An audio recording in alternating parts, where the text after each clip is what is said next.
lang, kwento ko kung bakit wala si KL ngayon. Ang flight talaga namin ay 6:30 ng gabi. Sabay-sabay kaming lahat. Team ni KL, tapos team namin ni Katrina.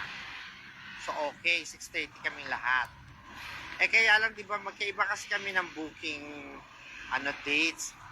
Kasi humabol naman yung booking dates nila.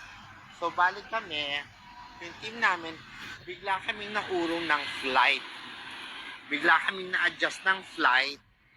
Nag-email sa amin na ang flight namin 1:30 na ng tanghali. So sila, hindi naman sila naurong ng flight. Kaya nauna kaming umalis sa farm. Kaya nandito na kami sa airport. Tapos ngayon, bigla na naman kaming, may nag-email na naman, delayed flight kami. Ang flight na namin ay 3:30 na ng hapon. So baka malamang, mapang-abutan pa namin sila KL kasi nasa biyahe na rin sila dito papunta sa airport. Kaya ganon. So, na-adjust lang po talaga yung flight namin. Kaya kami na unang napapunta rito. Yun lang po, wala namang issue.